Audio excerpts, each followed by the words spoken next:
reunidos esta tarde para recibir una capacitación de ciencia y comunicación a cargo del doctor Modesto Montoya, para quien pido un fuerte aplauso.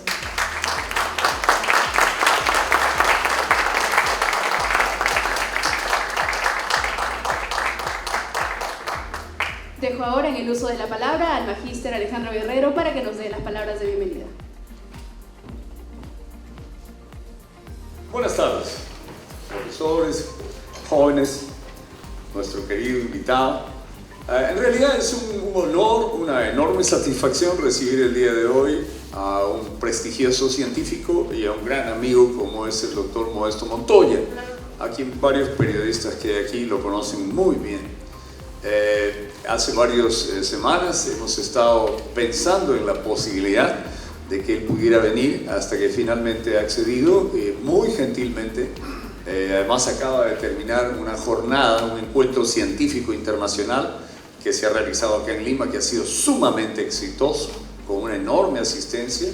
Los equipos de prensa de la facultad estuvieron cubriendo y hoy tenemos esa satisfacción de tenerlo con nosotros. Esta es la segunda jornada de capacitación para nuestros docentes y hemos invitado también a algunos estudiantes del programa de prácticas y creo que vamos a tener un buen tiempo para hablar sobre lo que es ciencia. Lo hemos titulado, ahí en la bienvenida del doctor, Ciencia y Periodismo. Ciencia y Periodismo. Aquí formamos a los estudiantes para diversos géneros del periodismo: política, economía, farándula, deportes, pero hay campos absolutamente vírgenes a los que pocos le dedican tiempo, interés, y eso es lo que hoy va a conversar con nosotros el doctor Modesto Montoya. He pedido que repartan una hojita que me parece especialmente interesante. Ponme la lámina del libro. Hace años yo leí, tal vez ustedes también, un libro de Stephen Hawking, Breve Historia del Tiempo. Este científico que estuvo atado a una silla de ruedas la mitad de su vida, más de la mitad de su vida, y que fue tal vez una de las mentes que mejor comprendió el universo, escribió un libro que se llama así, Breve Historia del Tiempo. Bueno, diré que la lectura del libro fue todo un desafío para mí. Tuve que leerlo y leerlo y leerlo, porque no tengo ninguna formación científica. Pero Stephen Hawking dijo: he escrito este libro precisamente para los que no tienen tanta formación científica. Lo que me interesó apenas comencé a leer el libro, que se los recomiendo, es el prólogo, la presentación del libro la hacía un divulgador científico extraordinario, Carl Sagan. Carl Sagan, que alguna vez produjo una serie para la televisión que se llamaba Cosmos. Y la página inicial es de Carl Sagan, presentando el libro de Stephen Hawking. Ahí está Carl Sagan. Y esta página, que la leí hace tiempo, la he traído hoy para compartirla con ustedes, porque creo que es un buen preámbulo previo a la disertación del doctor Montoya. Si me siguen con la lectura, dice: nos movemos en nuestro ambiente diario sin entender casi nada del mundo. Dedicamos poco tiempo a pensar en el mecanismo que genera la luz solar, que hace posible la vida, en la gravedad que nos ata a la Tierra y que de otra forma nos lanzaría al espacio, o en los átomos de los que estamos constituidos y de cuya estabilidad dependemos de manera fundamental.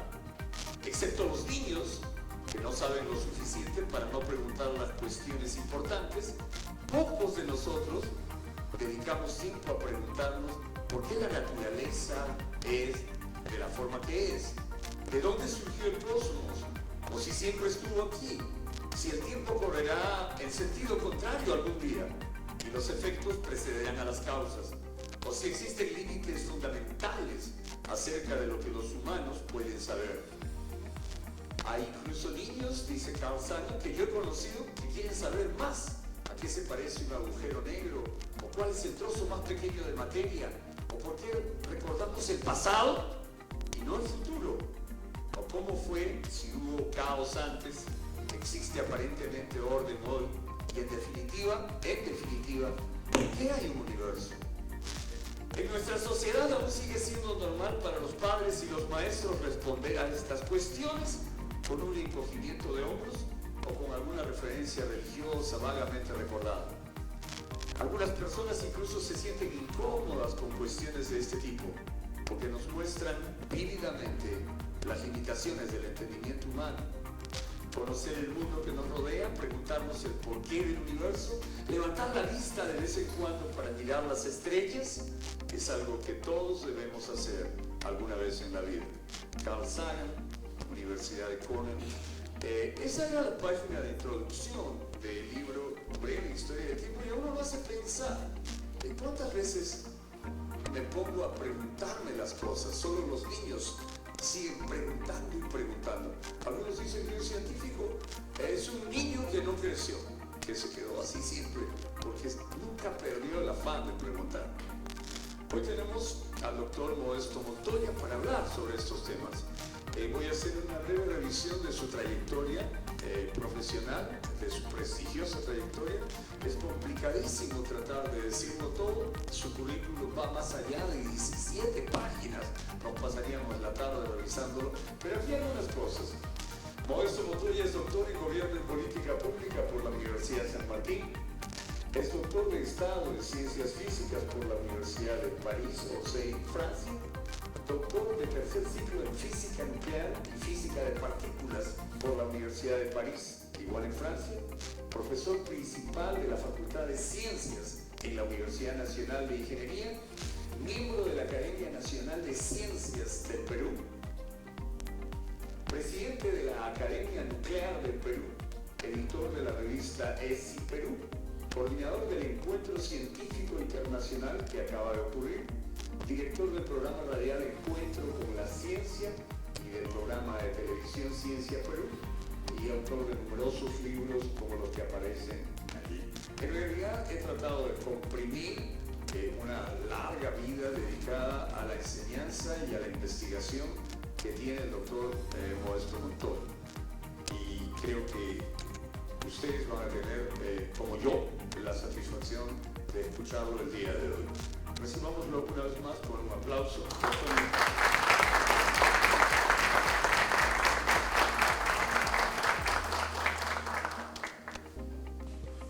Bueno, muchas gracias, estimado amigo Alejandro Guerrero. Es especialmente placentero escuchar tu palabra porque lo hace sentir a uno menos insignificante de lo que realmente somos, o soy en mi caso. En la conversación con el profesor Alejandro Guerrero me decía pues que hay esta actividad de periodismo y a veces la gente cuando escucha noticias de ciencia cambia de canal, pero sé también que hay un mercado que cambia de canal cuando no hay ciencia, o sea que hay para todos. En ese sentido quisiera contarles una anécdota personal. Cuando el señor Alejandro Toledo era respetable, me habían invitado a un congreso en Miami, tomé American Airlines y por coincidencia él estaba allí en el avión, solamente claro, él en primera y yo en segunda. Como quise tomarme una foto con él, pasé la cortina y le dije, presidente, ¿sería posible tomarnos una foto? ¿Cómo no? Me dijo, ¿cómo no? Al otro lado, en la otra fila, había un pelucón, como un poco como yo, en cabello. Le pongo mi cámara para ver si me la tomaba y él me dijo algo así como, ¿yo? Finalmente accedió a tomarme la foto, a tomarnos la foto. Yo feliz regresé a mi asiento y vi que dos chicas iban en el sentido en el que yo había ido antes y después salieron saltando de alegría diciendo que se habían tomado una foto con Carlos Vives. Y entonces yo pensé que habían ido a tomarse con Alejandro Toledo y le digo, ¿y quién es Carlos Vives? Porque realmente no sabía quién era. Y me muestran que era el pelucón. Les aseguro que si ustedes me presentan la foto del señor Carlos Vive, no lo podría identificar porque no está en mi canal. Y como el que habla, hay mucha gente pues que no ve esas cosas, ¿no es cierto? Una cosa menos honrosa, digamos, fue la vez pasada que me invitaron a la Universidad Católica y el tema era justamente la divulgación científica. Vinieron los invitados, uno de ellos con todo respeto me extendió la mano, yo me levanté también con todo respeto, por supuesto, pero este personaje se dio cuenta que yo no lo conocía y se sintió un poquito sorprendido y de repente un poco incómodo. ¿Y de quién se trataba? De este joven que acaba de tener un hijo siendo homosexual. ¿Se acuerdan cómo se llama? Ricardo Morán, a quien simplemente él es un gran divulgador en ciencias, pero el problema era que yo no prendía su canal, pues el canal 2 me parece, porque siempre que prendo algo es para aprender algo que me sirva para mi vida, y generalmente son pues programas ahora el cable, Discovery Channel, o cosas que me enseñen en temas de ciencia. De modo que aquellos que se interesen en el campo del periodismo científico, les aseguro que hay mercado, porque conozco a muchos jóvenes que tienen esta polarización al tema. Vamos a pasar alguna diapositiva justamente para mostrarles por qué es que debemos nosotros como profesores, pero sobre todo ustedes como comunicadores, tomar el tema de ciencia con mayor intensidad. No sé si comenzamos con las diapositivas. ¿Por dónde está?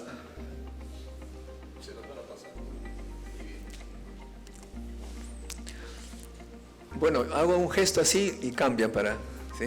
Salvo que haya un control remoto. ¿De qué se trata? Se trata de la historia de la sociedad sobre la base del conocimiento. Como ustedes saben, en los siglos XIX y antes, la riqueza de los países estaba en las materias primas, el oro y esas cosas, ¿no es cierto? Es por eso que las grandes guerras eran por eso, por quitarle al vecino más territorio, es lo que nos pasó a nosotros los peruanos en el siglo XIX, de una manera además sangrienta, dolorosa. Y por eso también las potencias luchaban por eso, y se acuerdan ustedes del señor Hitler, que hablaba de espacio vital, ¿no? Para él el espacio era fundamental. Y claro, el tema pues que para invadir al resto tenía que usar las armas y sobre todo el cuerpo a cuerpo. Los soldados eran personas bastante musculosas que podían librar esas batallas. Y le tenían poco respeto a la gente intelectual, a los científicos en particular. El señor Hitler, como ustedes saben, persiguió a los más grandes científicos de la época que vivían en Alemania. Uno de ellos fue Albert Einstein. Como eran perseguidos por ellos, seguimos un poco, ahí nomás, como eran perseguidos por ellos, pues estos científicos se fueron a Estados Unidos, donde había un poco más de cariño, y los científicos perseguidos por Hitler hicieron la bomba atómica, que dieron totalmente otro vuelco a la historia de la humanidad. O sea, lo que antes era despreciado por las grandes potencias, comenzó a ser apreciado enormemente. Y como consecuencia de ello, Estados Unidos se convirtió por decisión y por conocimiento en un atractor mayor de talentos, de científicos. ¿A qué han llegado los Estados Unidos? Pues en primer lugar se convirtieron en una primera potencia. Antes de la guerra mundial eran entre los más pobres, ya después pasaron a poseer más de la mitad de la riqueza, pero también había otros países que le daban poco valor al conocimiento, entre ellos estaba China, se convirtió en uno de los países más pobres del planeta y más numerosos, y sin embargo se dieron cuenta que Confucio les enseñaba, les hacía recordar que ellos antes le daban valor al conocimiento, y empezaron a enviar becados entre los más brillantes de los chinos a los países del mundo y hacer una política de repatriación que lo ha convertido en este momento, por declaración de todos los científicos que conozco y que han ido a China, ya en el líder científico tecnológico del mundo. Y las potencias se han dado cuenta que ahora ya no se trata obviamente de quitarle terreno a nadie, sino quitarle la riqueza real, y la riqueza real son los talentos científicos y tecnológicos. Por eso es que en la diapositiva, no sé si me pueden alcanzar un poquito de agua, mejor si es tibia, un té, algo así. Un poquito, el ambiente está bastante fresco. En la diapositiva se ve a la Alemania, que hace toda una política para atraer talentos, ¿no? Se le da una visa automática a aquellos que tienen conocimiento.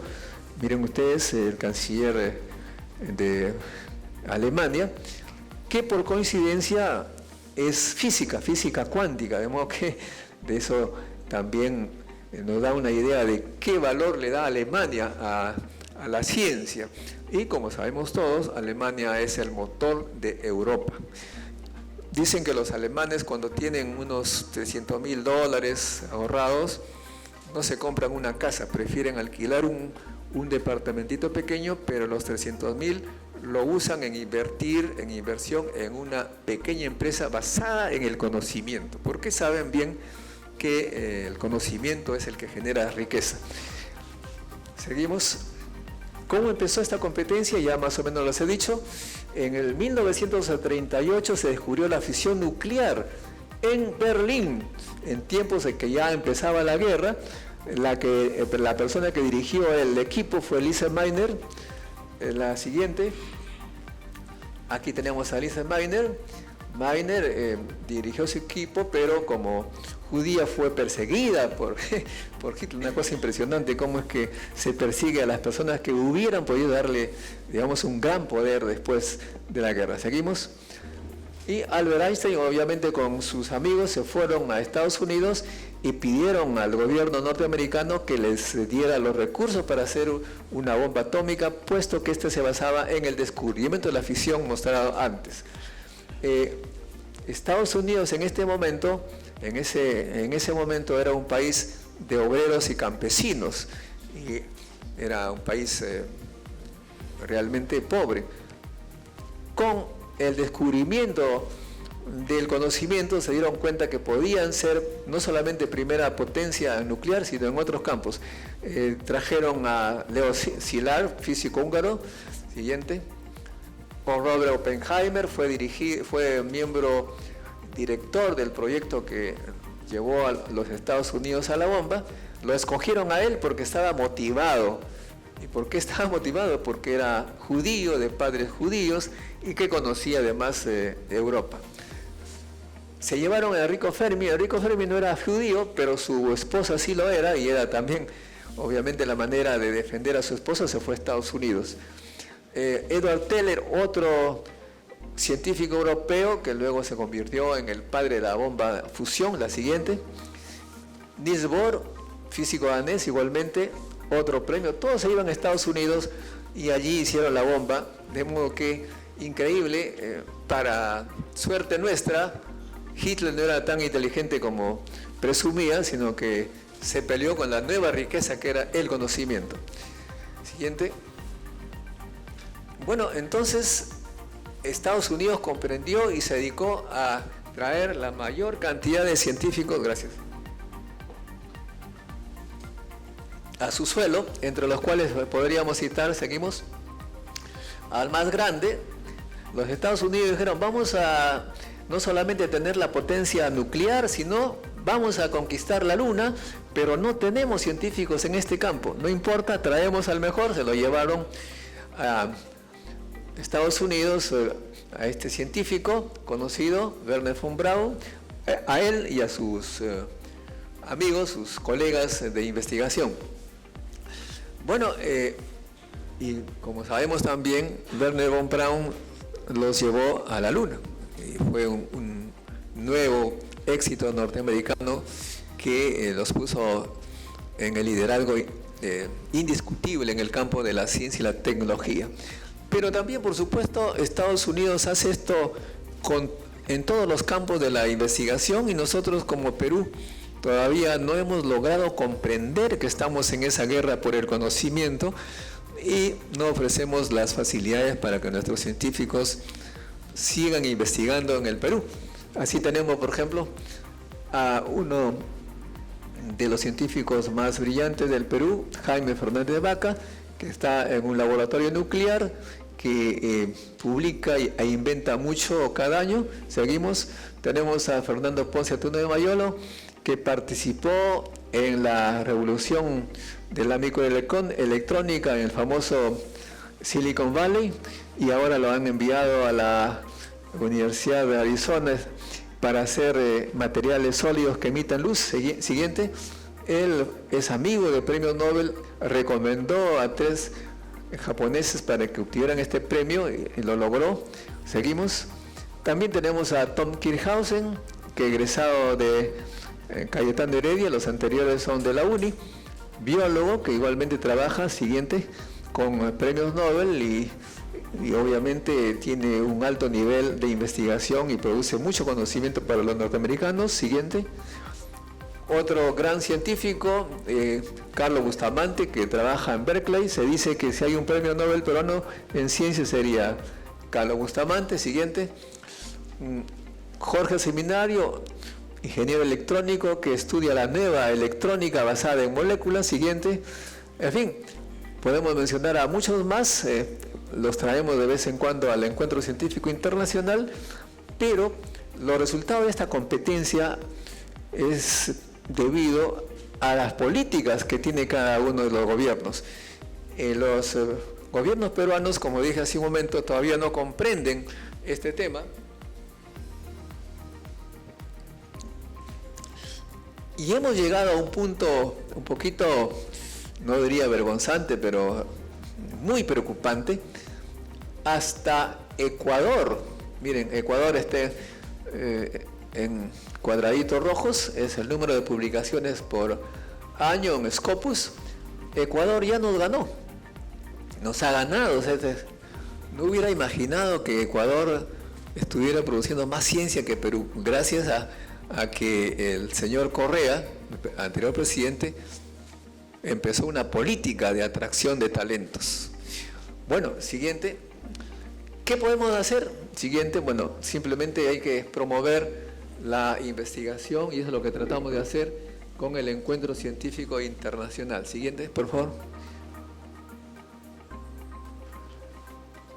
Y los invito a ustedes a este Encuentro Científico Internacional, no solamente para que participen, sino, le decía al profesor Alejandro Guerrero que la UTP era parte de este encuentro, y espero pues que retome su liderazgo para atraer científicos y traerlos aquí para que expongan científicos que vienen del exterior. Esa es la idea más o menos de introducción. Ahora paso, por favor, a la siguiente presentación, que es un poco nuestra experiencia en el campo de la divulgación científica. Yo soy físico nuclear y hay gente que me dice, ¿cómo te has metido a divulgar la ciencia? En realidad fue prácticamente no fue una decisión tan fácil, fue, digamos, una decisión forzada por la situación. Alejandro hablaba de 1981. Yo regresé de mis estudios ese año, en diciembre, para ver si había algo en el Perú. Me dijeron que podría haber en el Instituto Nuclear, entonces les dije si me podían contratar a partir de abril del próximo año. Iba a renunciar a mi situación en Francia y regresaba. Me aceptaron y regresé al Perú. Bueno, ¿qué pasó? En esa época todavía no conocíamos a Stephen Hawking. pero ya estábamos un poquito involucrados en temas que él mismo desarrollaba. Mi tesis de maestría en física justamente fue en temas similares a los que él trabajaba. ¿Y por qué empezamos nosotros en 1992 a difundir la ciencia? Porque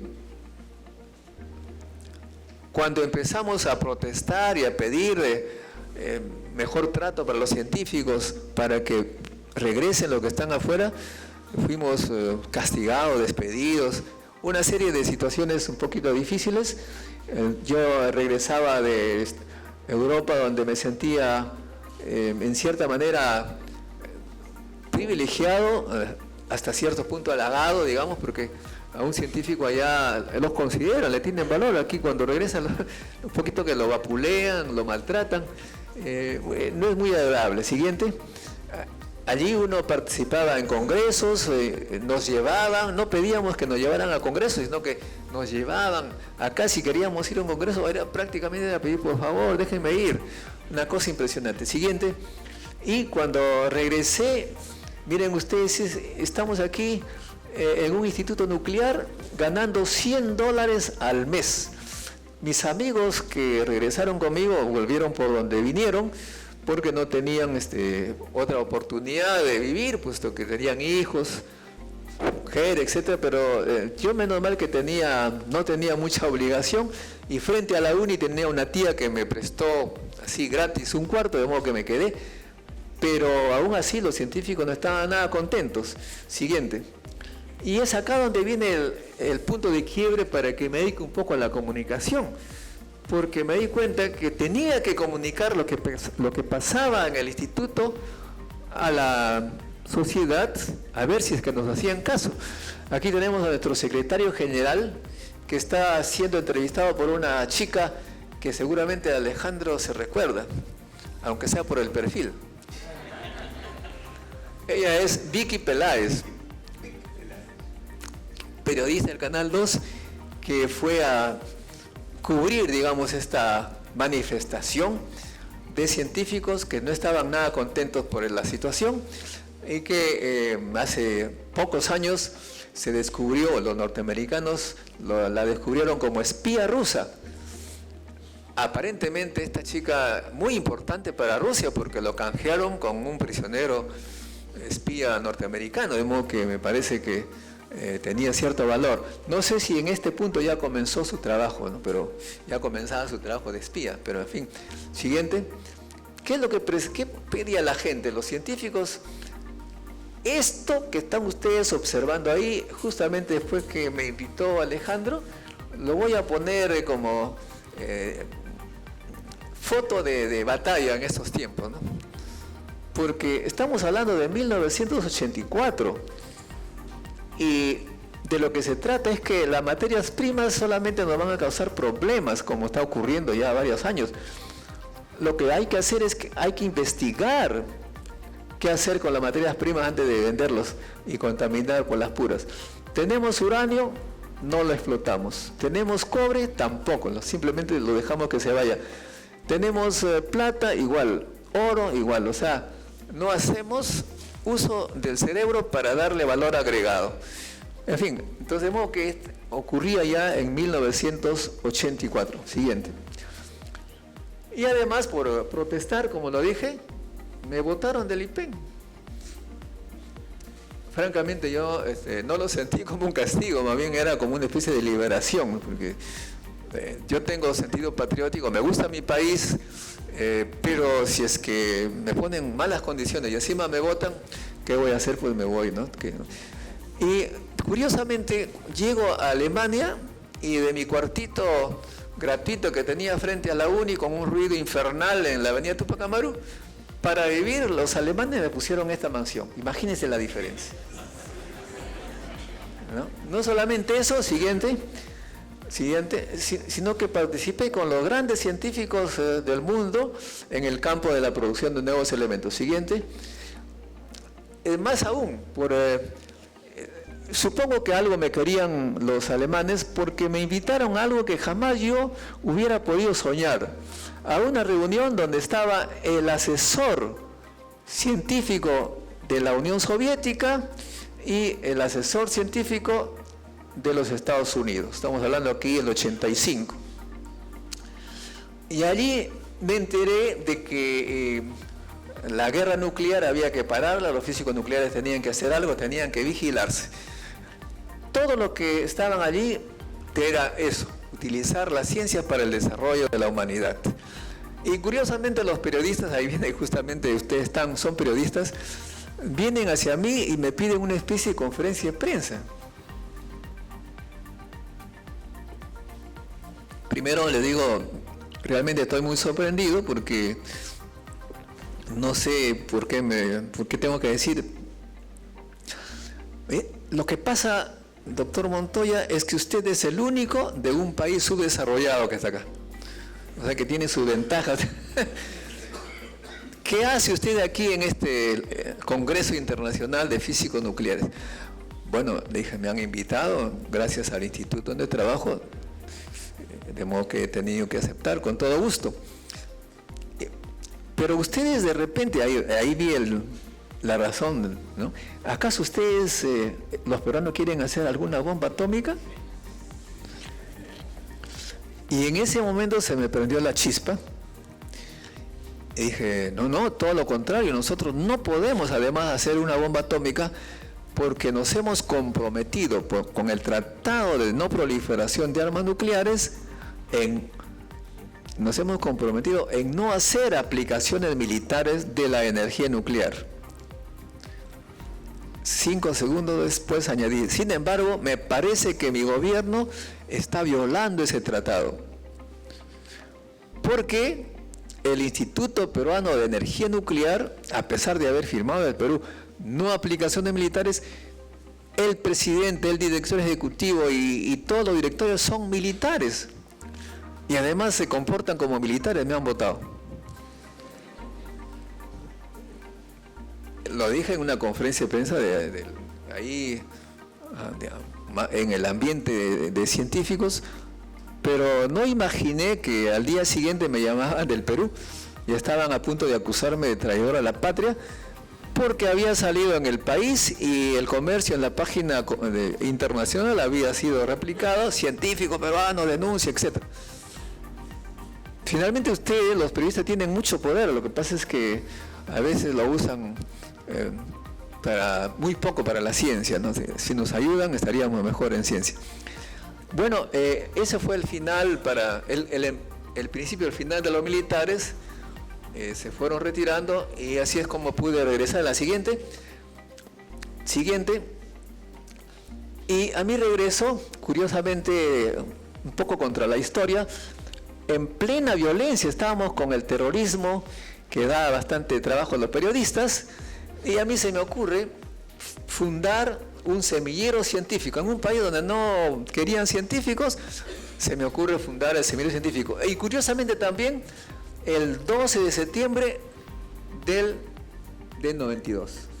El Canal 2 justamente me había señalado que iba a ir a la inauguración. Teníamos un amigo que nos hacía ese trabajo, Alfonso Latorre, pero el Canal 2 no vino. Después de haberse autoinvitado, llamé, dije, ¿qué pasa? Nos han hecho preparar los bocaditos y no llegan. Me dicen, ustedes sí que realmente son científicos, están en la luna. ¿Por qué? ¿Qué ha pasado? Todos los canales de televisión están en surco porque en este momento, era un sábado, 12 de septiembre, están capturando a Abimael Guzmán. Cuando escucharon los invitados, casi todo el mundo se quería ir a la televisión. Siguiente. Bueno, a partir de ese momento la prensa nos apoyó, el comercio en especial, mucha difusión a nuestro trabajo de creación de un semillero científico. Siguiente. Nuestra idea era darle oportunidad a niños pequeñitos que mostraran interés en ciencia. Este chiquitín que está allí se dedicaba, en lugar de estar jugando como todo el mundo, todo lo que está frente a él, todo él lo construía, hacía, no sé cómo funcionaba su cerebro. Entonces captábamos a estos niños y lo llevábamos a que se desarrollen, que no había que frenarles, sino simplemente darles toda la oportunidad. Siguiente. Y a los más grandecitos ya también los llevábamos al laboratorio. Siguiente. les encantaba. O sea que hay muchachos que les encanta hacer eso. Una vez fuimos a visitar a uno de los niños de nuestros alumnos a su jardín de infancia, y la directora nos dice: un momentito, vengan a ver esto. ¿Qué pasó? Pues, tuvimos un presentimiento malo. Nos quería mostrar algo que para ella era impresionante. Los niños saltaban en el columpio, daban vuelta, pero había uno que estaba en la sala totalmente solo, armando cosas de Lego, de matemáticas, y no quiere irse a divertir. No le digo, pero si está divirtiéndose, pero es otra manera. O sea que hay gente también que le interesan los temas de ciencia. Siguiente. Y los llevamos al centro nuclear, a estos niños. Siguiente. También, por supuesto, le damos un ambiente familiar. Siguiente. Siguiente. Y curiosamente no teníamos, digamos, apoyo de profesores peruanos, y sin embargo de repente vienen gente del exterior, son norteamericanos, matemáticos, y nosotros estábamos haciendo lo que ahora se llama STEM. Es una cosa curiosa también, porque nosotros decíamos ciencia, tecnología y matemáticas. La gente dice, ciencia, tecnología y matemáticas, ¿qué será eso, no? Pero ahora le han puesto en inglés STEM, a todo el mundo ya sabe que es STEM. ¿Sí? Esa forma que tenemos los peruanos de tomar la cosa nacional, nos gusta que sea en inglés, ¿no? Y eso me hace recordar, de niño mi mamá me envió a la escuela en Chimbote, estaba en Chimbote, bajábamos de la sierra, me enviaba con mi taleguita, se dice mi taleguita de canchita reventada, y en este colegio que era privado, un poquito de la clase media alta tal vez, decía, oye, estás comiendo cosas de serranos, mi canchita reventada. Ah, me gusta pues, ¿no? Y en el año 60 y algo, a los mayores se acordarán, vino el cine Technicolor, Ben-Hur, Espartaco, y en la esquina del cine había una caseta roja que decía popcorn. Todo el mundo comía con popcorn. Hoy le digo, pero si es canchita reventada. No, este es popcorn. ¿Sí? Entonces ahora también estamos STEM, ya IPA y varias otras instituciones en STEM, pero es en realidad de ciencia, ingeniería y matemáticas. Acá tenemos a los norteamericanos que nos apoyaban en ese campo. Siguiente. Siguiente. Una cosa curiosa también que sucedió en esa época de terrorismo. Un día voy, un sábado, al kiosco a ver el periódico, porque había que mirarlo nomás, no había plata para comprar, y veo de repente en la segunda página de La República la foto de Quetín Vidal y la mía.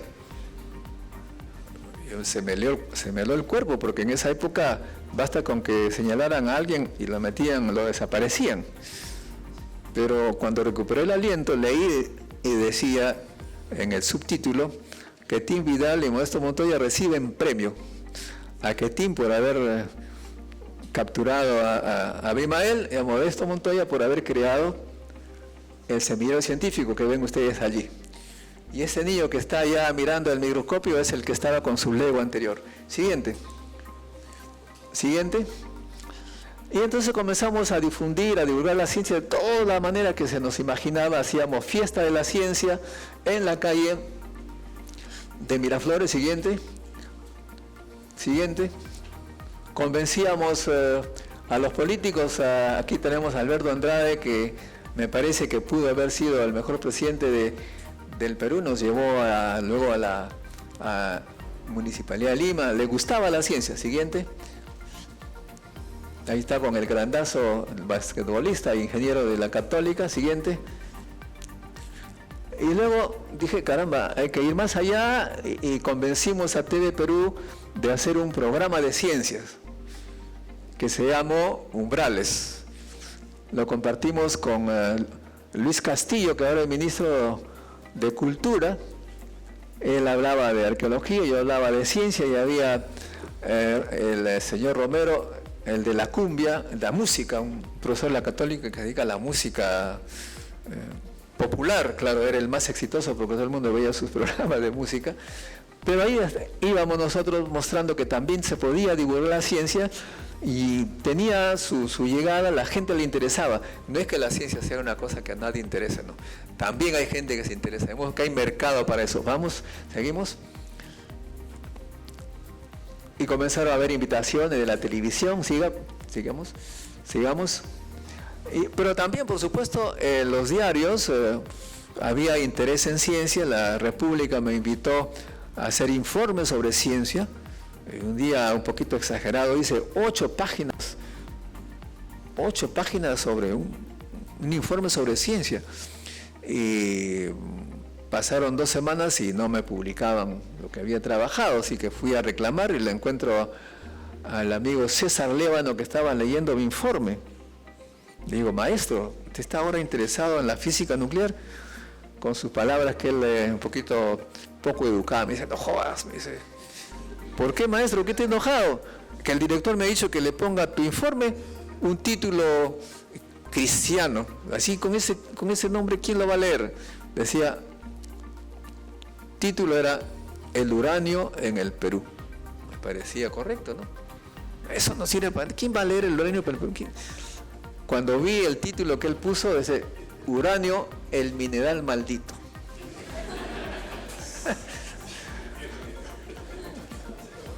Eso me hace recordar también, tuvimos la visita del Premio Nobel de Física Leon Lederman, que vino acá hace ya buen tiempo, hace unos 20 años. Él escribió un libro que se titula La partícula Dios, God Particle, que finalmente fue descubierta hace 5 años en este gran acelerador. Le pregunto, oiga, pero usted es físico, ¿por qué le pone la partícula Dios? Me dice, eso yo no escogí eso. Le había ocurrido lo mismo que a mí con César Lévano. ¿Cómo se llamaba su libro? Lo que yo propuse era El bosón de Higgs. Y me dijeron que con ese título no iba a haber ni una venta. Así que le han puesto la partícula Dios. Que dicho sea de paso, lo han traducido como la partícula de Dios. En inglés es la partícula Dios, porque es la que genera la masa. Bueno, en fin. Entonces eso quiere decir también que tiene que haber pues una relación entre periodistas y científicos, porque si no nadie nos lee, y es necesario pues ese arte de comunicar. En lo que refiere a Stephen Hawking también, él decía que le aconsejaron que no ponga fórmulas en su libro, creo que hay una, porque dice que cada fórmula que ponía se dividía entre 2 el número de lectores. Así que obviamente hay que saber comunicar ciencia para que la gente siga esa línea. Siguiente. Bueno, ¿cómo seguimos avanzando? Seguimos con los cursos de ciencia para niños. Creamos también la Asociación de Periodistas. Un miembro está por aquí, un miembro Risco, ¿dónde está Risco? Ahí está, miembro de nuestra primera asociación. Ahí se han creado varias otras. Llevamos a científicas a la sierra. Siguiente. Movilizamos a una chica suiza para ver la contaminación ambiental en los Andes. Siguiente. Movilizamos a los niños de la sierra para que defiendan su ambiente. Siguiente. Siguiente. Y acá en Lima, ya con mayores facilidades económicas, pues vamos a la electrónica, la robótica. Siguiente. Bueno, y hay pues muchos temas de periodismo y ciencia. Alejandro se fue a Manú, ¿no? Ahí empezó ese gran trabajo que hizo, pero en la sierra también hay espectáculos increíbles, geográficos, impresionantes. Aquí tenemos una canchita de fútbol, y ahí parece que fuera el mar, es en realidad el manto de nubes, ¿no?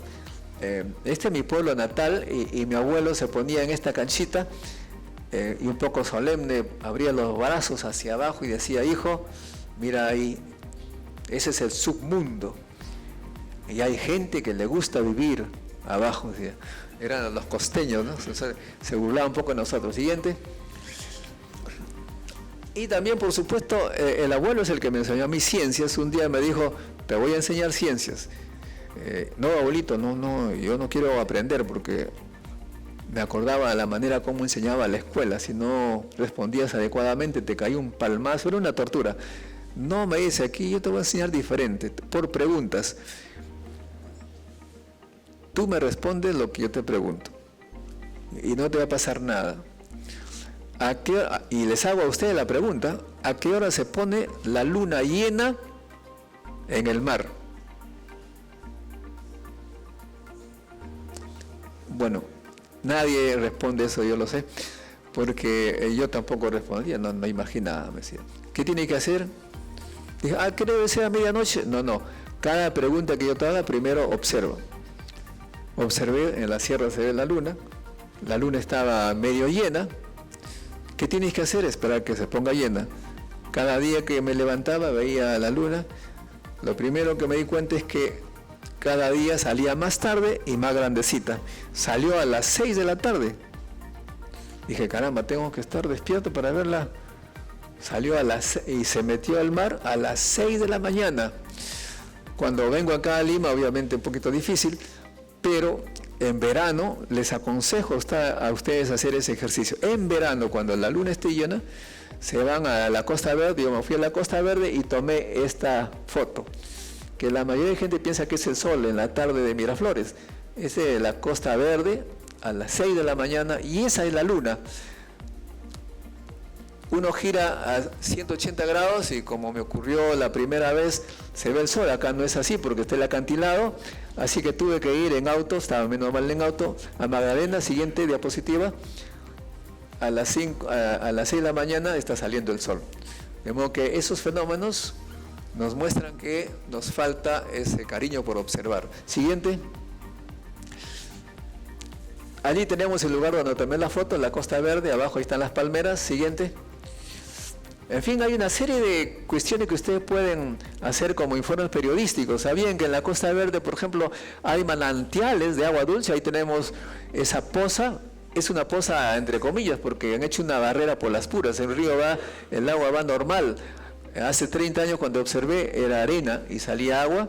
Las palomitas iban a tomar agua y siempre que voy allí encuentro que las descendientes de las palomitas que iban a tomar agua siguen viniendo. Siguiente, ahí la tienen, en el mismo pozo, bajan porque prefieren esa agua que viene por el subsuelo al agua que hay en los jardines de Miraflores, por algo será. Siguiente. Entonces allí hacemos investigación, van los físicos, los químicos, del IPEN en este caso. Siguiente. Y además los periodistas tienen la oportunidad de ver la ciencia. Aquí tenemos, es el Salto del Fraile.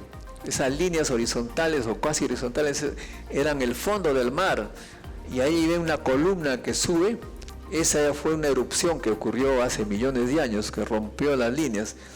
Y ese tipo de cosas a nosotros los científicos nos llama la curiosidad, vamos a investigar. Pero la gente pues no todos tienen ese interés. No sé si aquí la gente ya se está durmiendo, pero hay gente que no le interesa. Y a veces se comprende mal las cosas. La vez pasada le dije a una chica que viene de Arequipa, ¿quieres aprender algo de ciencia? Te voy a hacer conocer el Salto del Fraile. Mañana puede ser, sí, mañana. Entonces la mañana viene, me dice, profesor, ya estoy listo, quiero que me haga conocer el Salto del Tigre. No estoy bromeando, ¿eh? No estoy bromeando. Lo dijo tal cual. Dije, pero no, o sea que todo lo ven al través. Siguiente. Bueno, y entonces con el producto de la difusión hicimos el encuentro científico internacional invitando a los más grandes científicos. Siguiente. Y era noticia, o sea, el comercio y otros sacaban las noticias de los científicos que venían de afuera. Grandes científicos que habían sido totalmente olvidados, que no se sabía de su existencia, que vivían en Norteamérica, exitosos, invitados permanentemente por la Academia Nobel de Suecia, etcétera, vinieron y era noticia. Ahora ya no es tanto aparentemente porque la noticia de hoy pues es Rosa Bartra, Luz Salgado. y cada vez que le paso una llamada a la gente de RPP, que antes nos daba bastante cabida, nos dice, vamos a ver, depende de la coyuntura política. En eso estamos, de modo que en nuestro país todavía no se da cuenta que estamos en otra realidad. Seguimos. Bueno, pero de todas maneras, este encuentro va mucha gente. Ojalá que los chicos que fueron al encuentro me hagan un videíto, que no sé, de repente ya está llegando. Pero es una cosa espectacular, cómo hay gente que todavía se interesa en este tema de la ciencia y la tecnología. Siguiente. Bueno, finalmente con los resultados, porque hacer periodismo, difundir la ciencia, ¿para qué? ¿Cuál es el resultado? Siguiente. En primer lugar, miren, a la derecha están los chicos, alumnos nuestros hace 20 años. El que está de morado, en el centro, ahora es un gran científico que trabaja en un laboratorio no peruano, desafortunadamente. Muy orgulloso e incluso está haciendo cosas similares a nosotros, haciendo un encuentro científico en Europa. Siguiente. El chiquitín que está a la derecha, ahora también es un gran científico, pero tampoco está en el Perú, ese es lo malo. Siguiente. El chiquitín que hacía su Lego, que lo vieron bien pequeñito, ahora es un doctor en informática matemática y ha creado una startup y tiene ya clientes internacionales. Siguiente.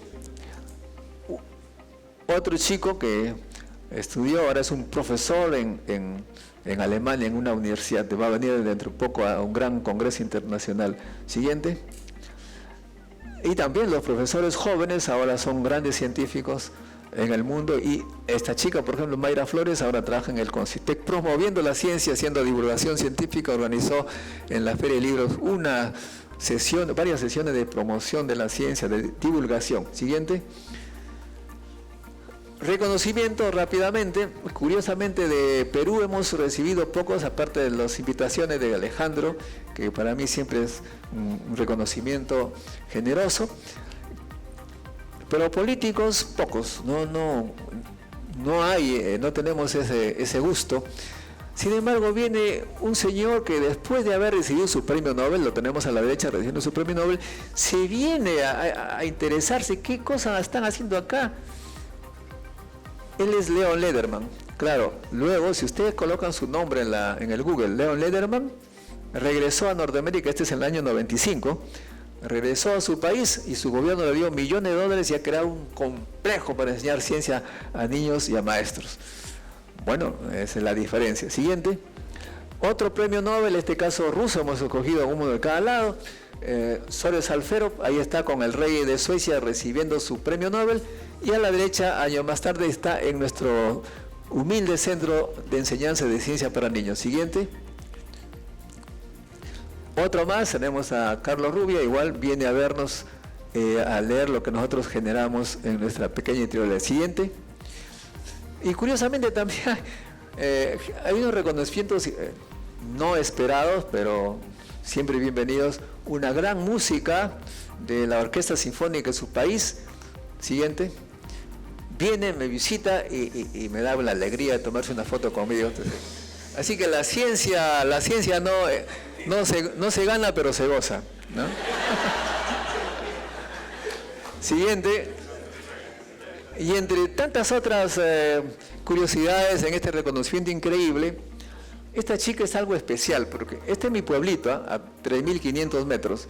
Un día subo a mi pueblito, de vez en cuando voy y de repente me encuentro con una chica que parecía una actriz de Hollywood, entre ovejas, vacas, cabras, y ahí está en uno de mis chaclitas que me dejó mi abuelo. Y le digo, ¿eres turista? No, me dice, voy a vivir acá 2 años. Ah, caray, ¿y por qué razón? Ah, no, es que yo soy del Cuerpo de Paz. ¿Pero por qué has escogido este pueblito? Bueno, lo que pasa es que yo he decidido hacer Cuerpo de Paz hace tiempo y mi papá me aconsejó que viniera a Perú y además a un pueblito que se llama Salpo, que es ese. ¿Y por qué? Porque mi papá es físico nuclear y me dice que acá hay alguien que se formó físico nuclear.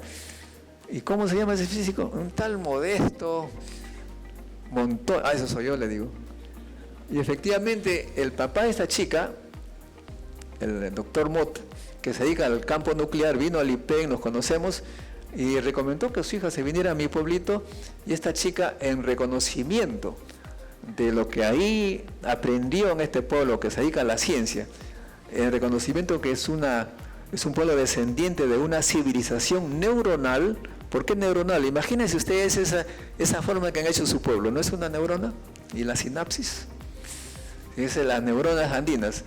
Si ustedes ingresan al Facebook y ponen Julia Motte, van a encontrar que se fue hace como 6 años, sigue en su presentación la foto de este pueblo. Sé que le tomó cariño. Y son sorpresas también, que es un reconocimiento a la pasión que le pusimos nosotros a la ciencia. Siguiente.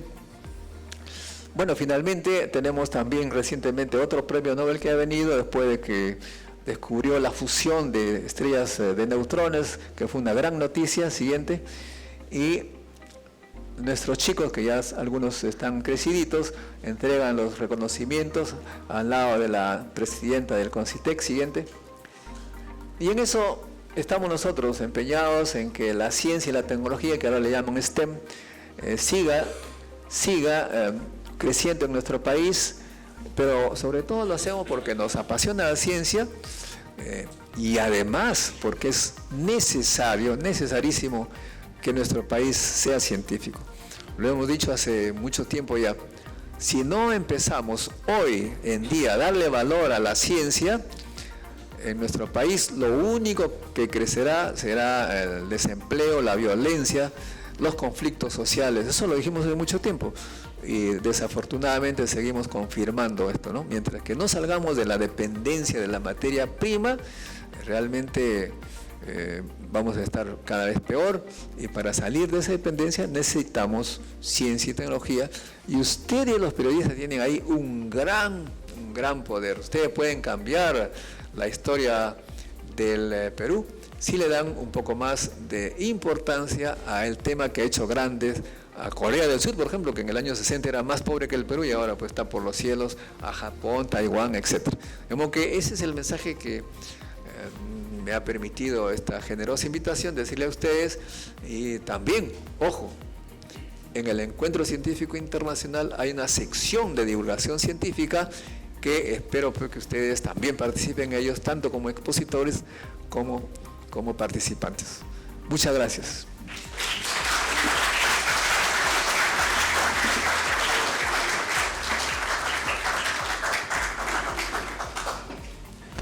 Ahora bien, continuaremos esta charla con una rueda de preguntas a cargo de nuestro decano. Muy bien, hemos tenido la satisfacción de escuchar una disertación tan interesante. Y estoy seguro que hay muchas preguntas que se vienen a la cabeza, además aquí en un auditorio compuesto por muchos comunicadores, periodistas también especializados, así que, por favor, tengamos un rato de preguntas, cosas que parecen interesantes. Es el momento de poder preguntar. Usted tiene el micro para las respuestas y estoy listo. A ver, permítanme hacer la primera. ¿Por qué nunca has aceptado un cargo público o aspirar a un cargo para poder plasmar, ejecutar, hacer las cosas que tiene en la cabeza, pero que los gobiernos no les están obligando? Bueno, mi mujer también me hace la misma pregunta. Tuve una responsabilidad, pero fue presidente del IPEN, ¿no? Y fue una experiencia agridulce. Dulce porque realmente aplicamos nuestra teoría y el instituto creció en número de publicaciones, en trascendencia. Fue un periodo que consideramos por las curvas de bastante rendimiento. Y un poco amargo, ¿por qué? Porque el 90% del tiempo de gestión era pelearse con los intereses. O sea que para eso no estamos preparados. El sindicato quería que se le pague más de lo que la ley permitía, porque salió una ley, por ejemplo, que decía que no se puede ganar más de 14 sueldos, y ellos ya tenían 16 y querían seguir en ello, querían que uno incluso se pusiera contra la ley con tal de serles. Después la corrupción, ni que hablar, la que nosotros conocemos, esa corrupción existe en todo lado. y si tú colocabas normas y castigabas a los que habían hecho un poquito de problemas, se volvían sindicalistas, en fin, son cargos muy, muy complicados y no son, creo yo, para científicos que les gusta la ciencia. De ahí en ese momento dije, no, este fue mi servicio. Y veo también que, por ejemplo, los ministros actuales, ¿no? El ministro de Energía y Minas, en lugar de estar haciendo política de investigación en energía y en metalurgia, ya saben, está en Tía María, ¿no? Con grandes problemas. La ministra de Educación peleándose con la gente que pusieron un enlace con no sé qué cosa. En fin, son problemas que no son muy agradables. En Perú tenemos un instituto de investigación nuclear en Warangal. Tenemos un pequeño reactor nuclear. Eso fue una cosa que se hizo con mucha ilusión y esperanza de que se pudiera investigar, que pudiera traer mentes para investigar. ¿Qué ha pasado? ¿Qué está haciendo actualmente el instituto? Básicamente, hubo muchos sueños a gente que fue a Estados Unidos a formarse, pero como ya lo señalé, al regresar $100, la mayoría se quedó allá. Y los muchachos que se preparaban aquí, ante esas circunstancias, también se fueron. O sea que ninguno regresaba. Por eso es que un científico brasilero dijo, los que han regresado o son malos o son locos. Por eso es que un poco me pongo así para dar la idea que soy lo segundo. Hubo un momento en que en ese centro de investigación en Warangal hubo un anexo o algo parecido donde empezaron a hacer un proyecto para irradiar semillas de tal manera que estas semillas y algunos productos alimenticios se podían matar gérmenes, bacterias para poder exportar libres de esos gérmenes. Eso parecía una buena actividad. ¿Por qué no continúa? No, es una buena actividad, pero lo que pasa es que se trata de una fuente de radioactividad que emite luz invisible altamente energética que mata microorganismos para que sea el producto recibido en Estados Unidos sin ningún problema.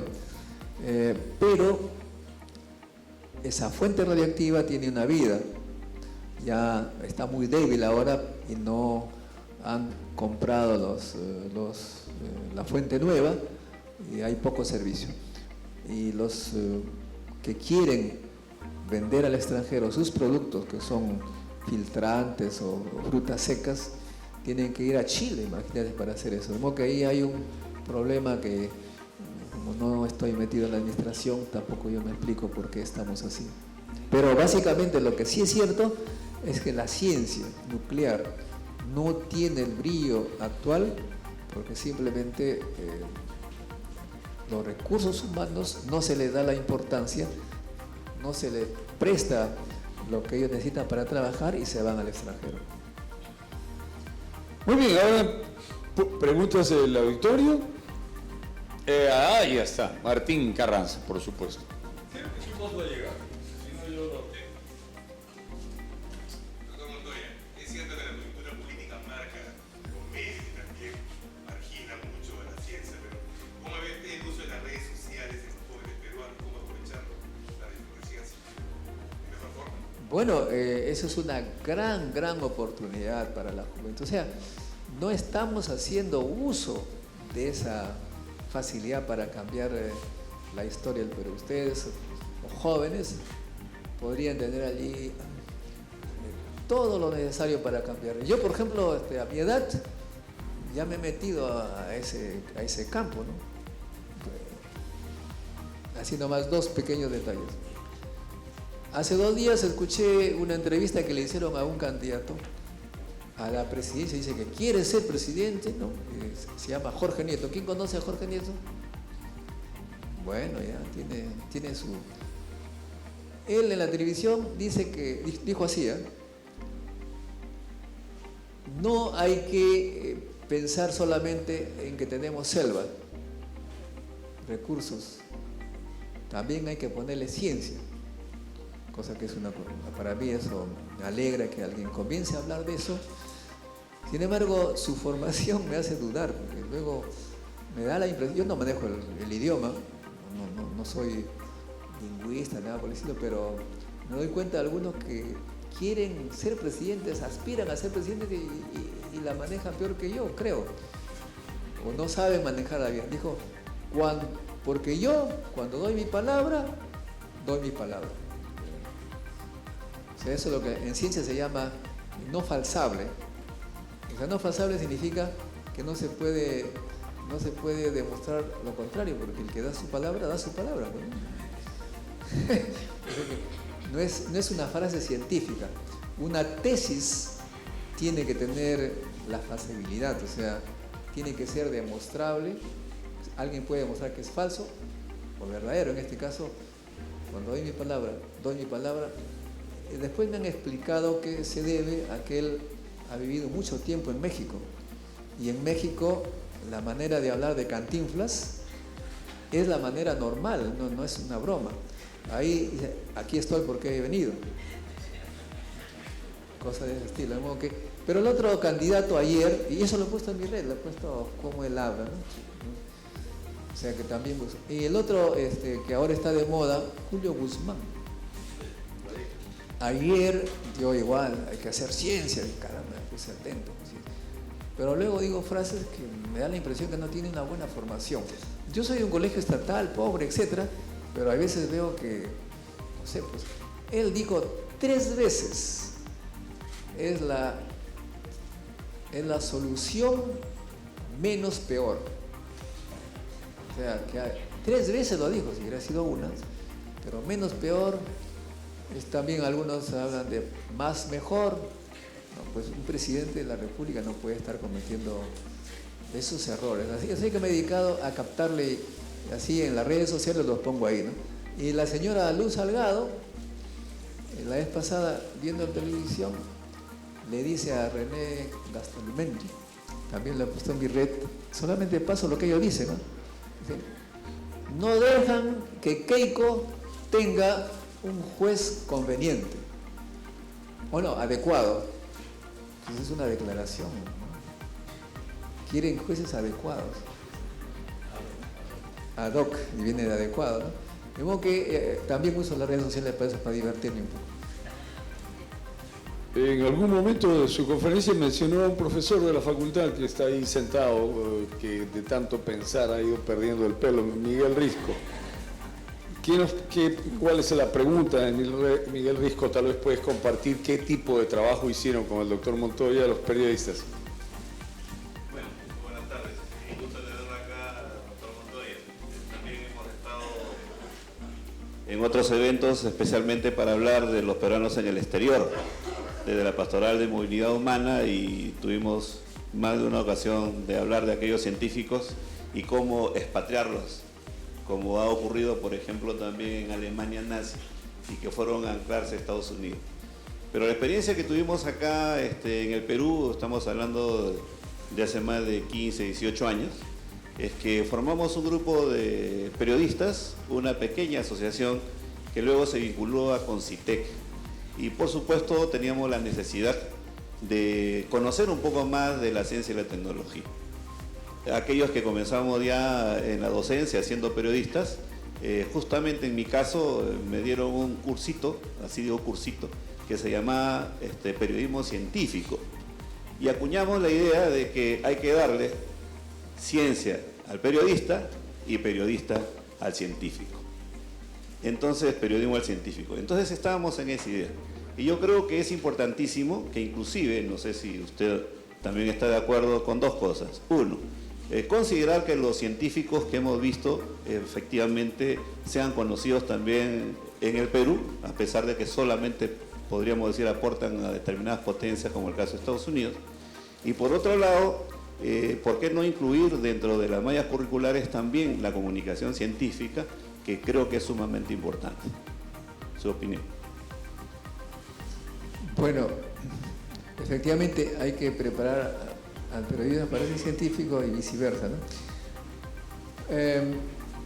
Mire, como Alejandro señaló al leer mi CV, soy físico, doctor en física nuclear y de partículas. Y una chica de mi promoción, después de hacer ese doctorado, hizo una preparación de periodista. Y hoy en día es la directora de la revista más popular en ciencias de Francia, que en todos los kioscos. Ella se llama Dominique Louglou y la revista se llama Science et Avenir, Ciencia y Avenir. De modo que ella se dio cuenta que para comunicarse con la gente tenía que estudiar periodismo. Esa necesidad que tienen los científicos de comunicarse los lleva a ello. Claro, otros lo hacen un poco de manera aficionada, como en mi caso, pero hay gente que lo toma tan en serio que estudia periodismo. Y por supuesto, los periodistas también tienen que hacer lo propio, entrenarse para no decir, hay veces errores un poquito que perturban la mente de los científicos, ¿no? Como un periodista que dijo, en alguna oportunidad lo escribió, que en la inauguración del centro nuclear, el presidente de la República bajó al centro del reactor, o sea que estaba muerto. Pues. No, a veces no son conscientes de que están diciendo una barbaridad, porque hay que saber algunos elementos de la ciencia para hacer periodismo. No se puede. Hay varias de estas afirmaciones que son completamente controversiales. Pero por otro lado también hay los científicos, o sea, políticos que no saben ciencia y se meten a hablar de ciencia. Nos alegra, eso sí, pero que no metan pues la pata, ¿no? Hay gente que adora a Alan García, o adoraba yo, que es un genio, un gran comunicador. Entonces yo puse por ahí en las redes sociales que yo no sé nada de lo que él conocía y hablaba con toda elocuencia, pero de las pocas cosas que lo he escuchado en ciencia, me sorprendió de su ignorancia, ¿no? Cuando él dijo, por ejemplo, como dijo Albert Einstein en la inauguración del centro nuclear, como dijo Albert Einstein, E igual a MC2. No es MC2, MC al cuadrado. Es totalmente diferente. O sea que él leyó, como él vio un 2, que no se dio cuenta que estaba arriba, dijo MC2. O sea que los políticos también tienen que aprender algo de ciencia para... Y otra cosa que dijo, que ahí sí que me dejó totalmente fuera de foco, en una inauguración de una clínica en el norte de Lima, dijo, están hablando del petróleo, ustedes saben que el petróleo maneja trillones de dólares. Bueno, cuando escuché eso, dije, bueno, se está haciendo esa mala traducción del inglés, los trillones americanos, ¿no? Pero cuando añadió ya con todas sus palabras, o sea, millones de millones de millones, ya está hablando de los trillones que nosotros conocemos, o sea, millones de millones, y esa cantidad de plata no existe ni en el universo. Es algo así como un ingeniero civil estuviera diciendo, me estoy construyendo una casita de 1000 metros de altura. O sea, no tienen el dominio de los números, de la matemática, y se meten a hablar. Creo que tanto periodistas como políticos tienen que tener una base de ciencia. Como les recomiendo a mis alumnos tesistas, si hay algo que no te queda claro, mejor no hables, porque te pueden preguntar sobre el tema. Profesor, Isidoro.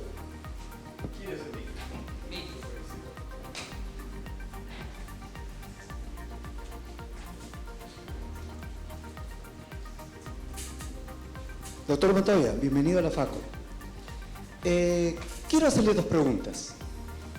La primera tiene que ver con algo que años atrás acá en el Perú se estaba promoviendo. Era una corriente que quienes de alguna forma abrazamos la ciencia y la tecnología, estábamos contentos con que se concrete. Era la creación del Ministerio de Ciencia y Tecnología. Se habló mucho en ese entonces, fue en el gobierno de Humala, si no me equivoco, pero el proyecto cayó. Imagino que usted, como ha sido uno de los promotores, debe tener la data exacta. ¿Qué ocurrió? ¿Qué pasó? ¿Qué faltó? ¿Por qué se cayó? La segunda interrogante es, revisando las publicaciones indizadas que hay actualmente, ya sea en Scopus o en Cielo, encuentro divulgación de médicos, de biólogos, del Perú, pero poco referentes, ¿no?, a la matemática, a la física o química, del cual usted también forma parte. ¿A qué se debe esto? ¿O es que no sabemos redactar una publicación científica o no sabemos indizarla? Esos son los detalles que me gustaría saber. Bueno, como señalaba que tengo una especie de adicción al periodismo, hay veces uso estos mecanismos, no sé si son legales. Tenía al presidente Humala frente a mí y yo con mi camarita, grabadora, video grabadora, le digo: señor presidente, una pregunta. ¿Por qué usted no cumplió su palabra de crear el Ministerio de Ciencia y Tecnología? Como buen militar me dijo: bájame la cámara. Yo bajé la cámara, pero seguí grabando. O sea que la cámara siempre estaba grabando. No me dijo: apágame.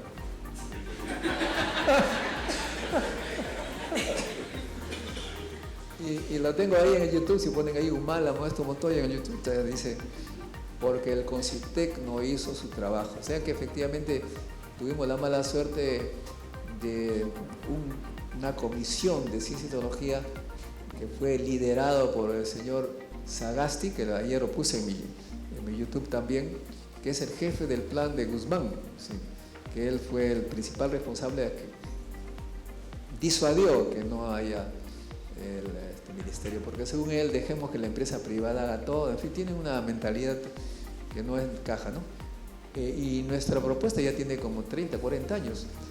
Chile la ha adaptado, ya tiene su ministerio, Colombia, etcétera. Todo el mundo va a tener su ministerio alrededor nuestro y nosotros seguimos todavía.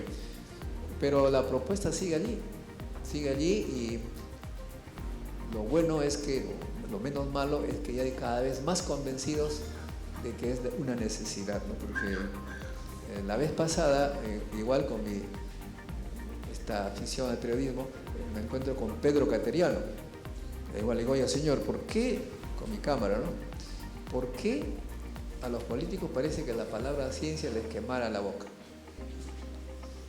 No, pues cuando yo fui primer ministro compramos el satélite, o sea que para él ciencia es comprar un satélite. Es una cosa, la incomprensión, o sea, comprar cosas, eso no es ciencia, eso es comprar nomás, pues, ¿no? Ciencia es investigar, descubrir. Eso es en lo que respecta a por qué no hay ministerio. Pero lo otro, salió una publicación en la revista Nature respondiendo a lo que te señala, ¿no? Dice: el Perú es líder en enfermedades, en 3 campos, líder mundial, ¿eh? Líder mundial. Cuando leí eso dije: caramba, qué interesante, somos líderes en 3 campos. Luego se me bajó la moral un poco, porque dijo: somos líderes en tuberculosis, en malaria y en SIDA. ¿Y por qué somos líderes? Dice allí también en la revista: porque primero tenemos muchos enfermos en ese campo y vienen científicos del exterior a investigar sobre esos temas. Y gracias a que vienen científicos del exterior, como tienen los mecanismos para publicar, entran pues muchas publicaciones. Si usted ve en las publicaciones que te he señalado, los autores, pues hay Inglaterra, Estados Unidos. Es lo que señala la revista Nature. Ahora, lo que respecta al otro campo, efectivamente hay pocas publicaciones en física, porque para hacer una publicación en física no es como tener pues el enfermo, el tuberculoso, no, ahí le haces un análisis, ya tienes. Aquí hay que hacer experimentos con grandes aceleradores, grandes reactores. El nuestro no tenemos científicos, se han ido porque no le dan las facilidades. Es más difícil.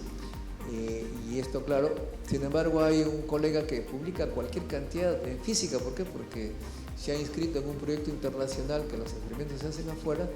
Entonces, como los autores se ponen allí, 500 autores que publican 50 artículos al año, entonces él también siempre está en alguna parte. De modo que la razón es pues que en nuestro país no tenemos los laboratorios como para hacer ciencia.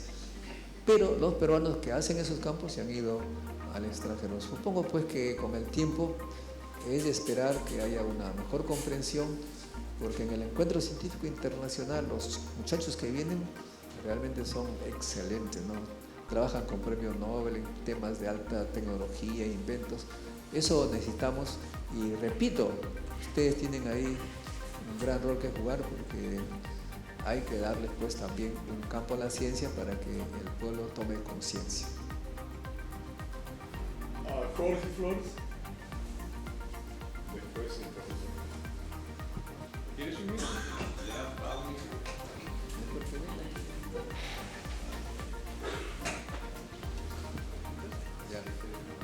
Doctor Montoya, bienvenido a la facultad. Hace unos años vino el científico Barton Swiebach, no sé si lo reconoce, egresado de la UNE, que trabaja en el MIT.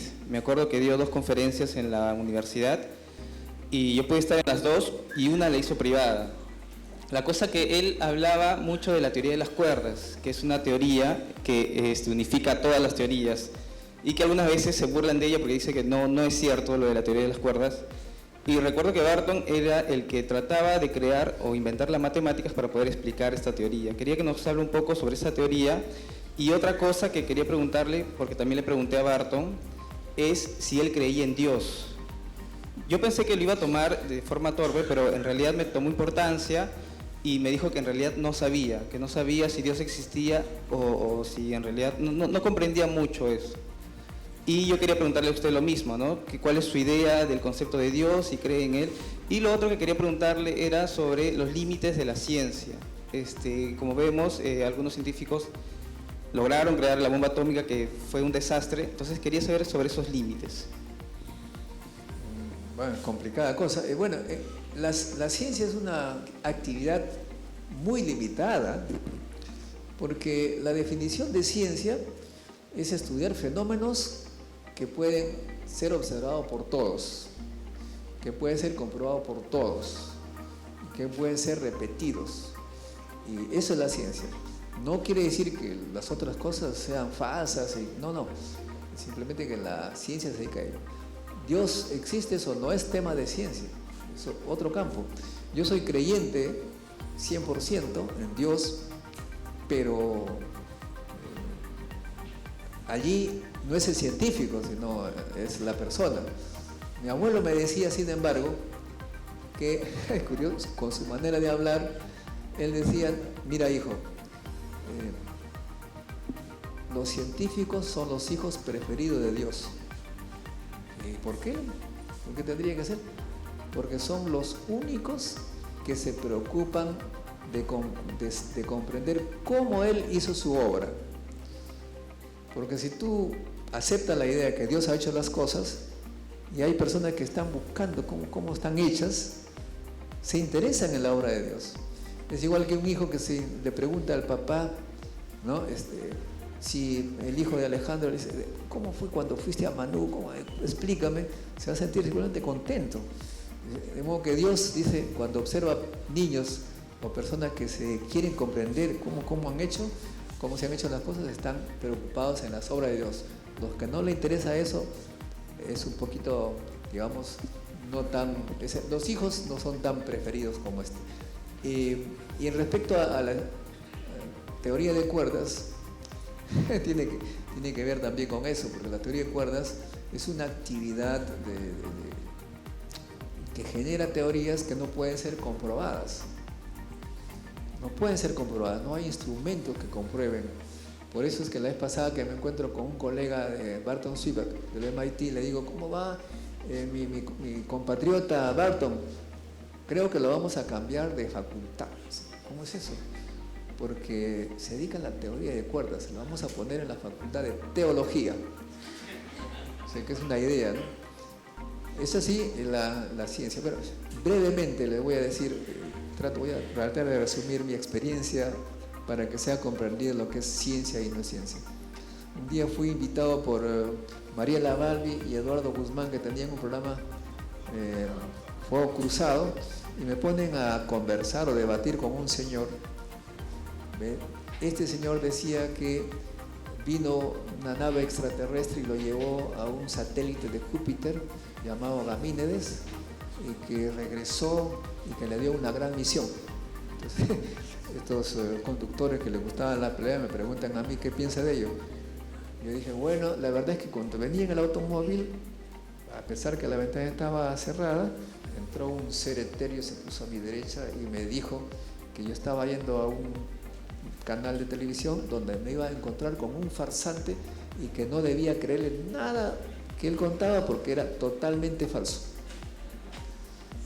Entonces el señor este que se llama, me enteré que se llamaba Sixto Paz, me mira serio y me dice, doctor Montoya, ¿y cómo le voy a creer lo que usted me está diciendo? Yo le respondí, de la misma forma como yo te voy a creer lo que me estás contando. Los dos estábamos hablando de cosas que no eran ciencia, porque él no podía comprobar lo que yo había dicho, ni yo lo de él. O sea que cuando uno no habla de ciencia, puedes creer cualquier cosa, ¿no? La ciencia es eso, solamente cosas repetibles, confirmables. Por eso hay gente que dice, he visto a los seres extraterrestres. Los científicos no se oponen a la existencia de seres extraterrestres. Además, probabilísticamente han calculado que sí es probable que existen seres extraterrestres, pero las pruebas que presentan los que siguen estas ideas no pasan las pruebas científicas, son fotos difusas, historias. El que descubra contundentemente, encuentre la prueba de la existencia de un ser extraterrestre, siendo científico, será el primero en mostrar y seguramente que ganará el premio Nobel. Profesor Prado, Doctor Montoya, muy buenas tardes, bienvenido a la Universidad Tecnológica del Perú. Yo tenía algunas interrogantes que plantearle. La primera de ellas se refiere a la divulgación científica, que ya es muy difícil hacer en nuestro medio. Quizás salvo el esfuerzo de algunos difusores de ciencia, Tomás Unger, por ejemplo, en el diario El Comercio, que hace un excelente trabajo semanal de divulgación de ciencia, no hay más exponentes. Ha cambiado un poco la política para producir ciencia en el país.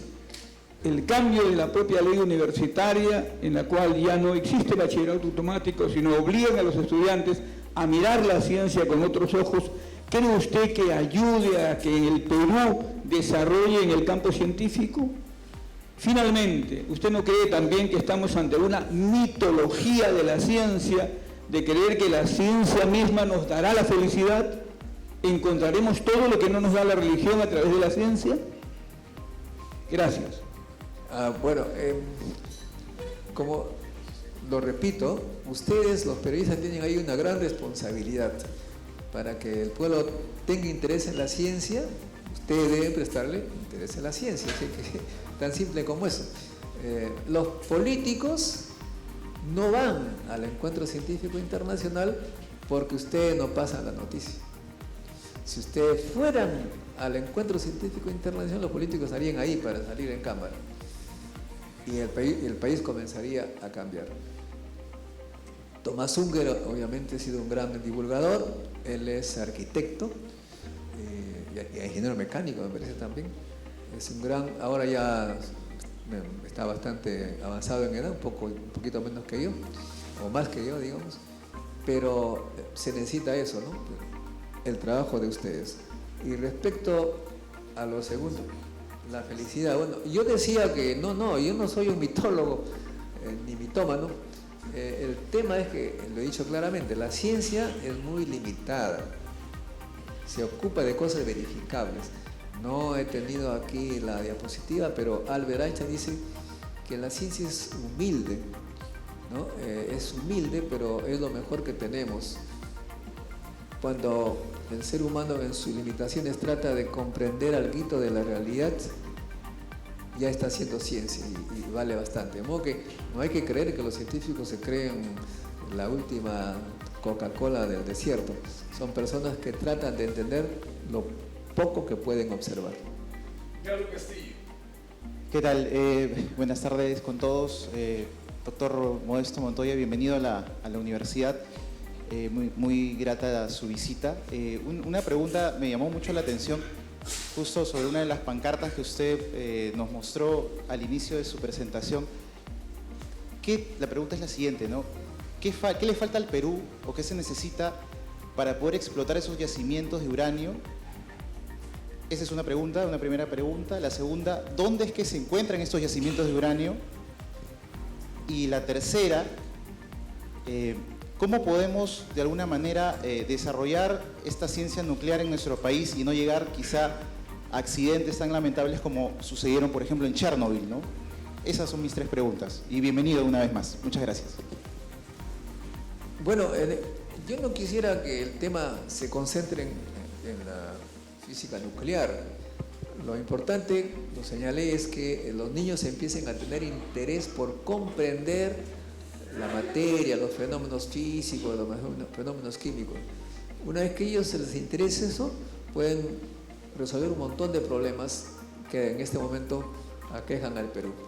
Y justo hace un par de días hubo un encuentro de los científicos que vinieron del exterior con los empresarios peruanos, entre los cuales estaba Roque Benavides, y la idea que salió de los científicos que vinieron es muy simple. Basta con que los profesionales aprendan a investigar, cualquiera que sea su disciplina, incluso si es periodismo, que aprendan a investigar. Una vez que aprenden a investigar, pueden investigar sobre cualquier tema, porque la investigación, sabiendo hacerla, puede abordarse en cualquier campo de la actividad humana, y eso es precisamente lo que necesita nuestro país. Muchas gracias. Tres preguntas más, Jim Pajuelo y el profesor. Jim tiene el micrófono. ¿No? El profesor Fernández, perdón. Ya. Bueno, buenas noches, doctor Montoya, bienvenido nuevamente también. Fui de la generación de escolares que visitáramos el Guarangal, así para marcar distancia con edades. Le quería hacer una consulta. Con relación al Perú prehispánico, como usted sabe, mucho de eso son ceremonias, creación de dioses con el fin de una dominación geográfica, política, económica, etc. Pero siempre ha habido el debate de que si nuestros antepasados precolombinos hacían o no hacían ciencia.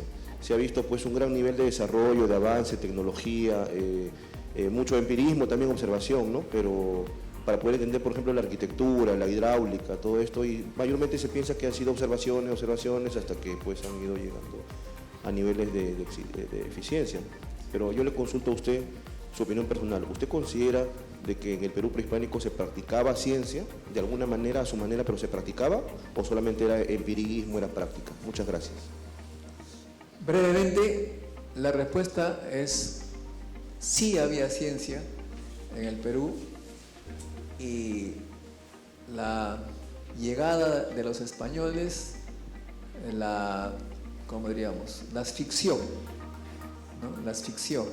Acuérdense que cuando llegaron los españoles, un originario tenía una enfermedad, hasta ahora se hace en la sierra, se va a la farmacia, pero a la farmacia natural, a buscar la hierba, que ya saben qué hierba cura tal o cual enfermedad. En esa misma época, si un español se enfermaba, iban a traer al cura. En esa época ya los peruanos hacían trepanaciones. En Europa, al que tocaba un cuerpo, sacaba un poquito de sangre, lo quemaban vivo. Estaba prohibido tocar el cuerpo. O sea que era la que había, que era una sociedad científica, y la otra era acientífica. Obviamente por eso es que hubo pues la Santa Inquisición y todas esas cosas. Los pre-incas, no hablo de los incas, comprendían mucho mejor la naturaleza humana que actualmente hemos tenido una especie de involución en todos los campos. No voy a abundar, pero un ejemplo que es recontra súper conocido ahora.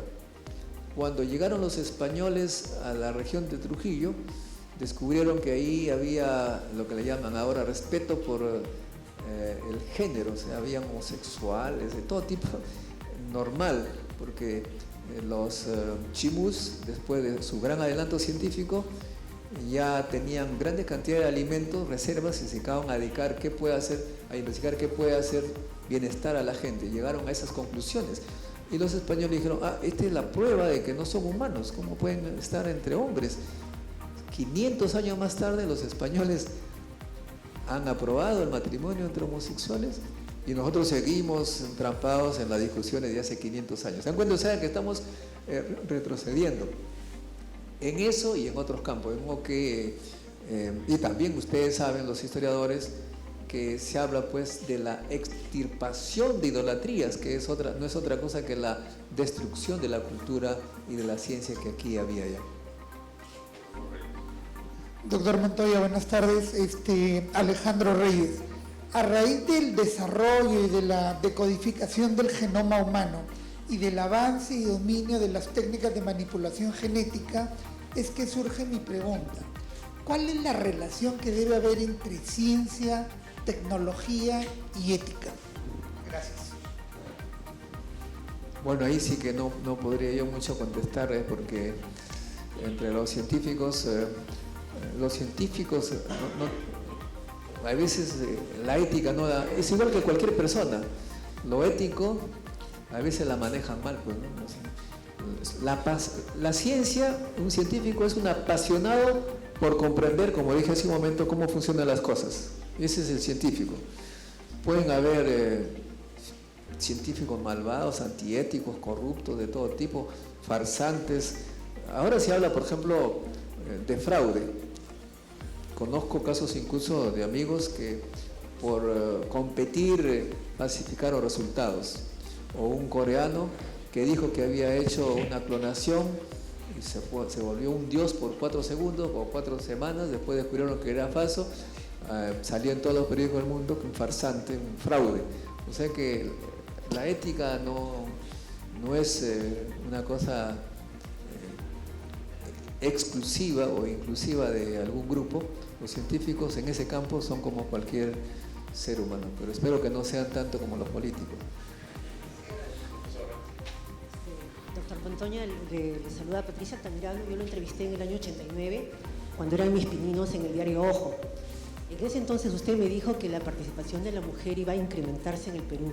Yo le pregunto, en nombre también de todas mis colegas acá presentes, ¿cuál es la situación actual de la mujer en la ciencia y qué se viene a futuro? Sí, hace muchísimo tiempo, no me acuerdo ya cuántas décadas, señalé que la participación de la mujer en todos los campos iba a incrementarse. Y esa conclusión no viene pues por las puras, ¿no? Porque sabemos que en la época primitiva la mujer manejaba las cosas más delicadas del hogar, que tenía que ver con la alimentación, la gestión del hogar, y el hombre salía a la bruta y traía pues la presa y defendía pues la cueva porque tenía fuerza muscular, y en esa época se necesitaba músculo para todo, ¿no? Incluso el músculo era signo de belleza, porque esta atracción sexual de las mujeres, cuando normalmente estaban escondidas en su cueva, veían un musculoso, salían pues a mostrarse. ¿Por qué? Porque querían tener hijos con ellos. ¿Y por qué? Porque eran los únicos capaces de defender la cueva, a los niños, asegurar la descendencia. Ahora algunos dicen, como dicen, billetera mata galán, porque la seguridad ya está en otro campo, en otro lado. La belleza ha cambiado totalmente. Antes las mujeres eran atractivas porque tenían amplias caderas, grandes senos, porque eso había leche para los niños y caderas para dar a luz fácilmente. Todo eso ha cambiado, ahora son flaquísimas, es la moda, ¿no? Y en lo que respecta al poder, el poder ahora es con el cerebro, y ahí las mujeres, dicen los científicos expertos, manejan mucho mejor el cerebro que el hombre. Claro, algunas excepciones en el Congreso, pero en general es eso. Dice que cuando una pareja entra a una fiesta, después de la fiesta, la información con la que sale el hombre es igual a la que tenía al entrar. En cambio, la mujer cuando sale a la fiesta tiene cualquier cantidad de información. ¿Por qué? Porque maneja los sentidos, mira todo, tiene unas conexiones con todo. El hombre es demasiado monopolar. Por eso es que el futuro es de la mujer. Y yo, por ejemplo, les digo a mi mujer, yo también quiero estar en casa nada más, no quiero ir a trabajar, porque ustedes ahora van a dominar el mundo, ¿no? Eso es lo que se viene. No hay otra posibilidad, porque ya la economía, la gestión, ya no es pues con los músculos como antes era. Cerramos con el profesor Martín. Doctor Montoya, bienvenido a la facultad. Soy el profesor Arturo Quispe y quería preguntarle un tema científico. Hay muchas teorías sobre la comprensión de los elementos que mueven el universo, ¿no? Hay pues las 4 energías, la energía nuclear débil, la energía nuclear fuerte, el electromagnetismo y la gravedad. Y hay un montón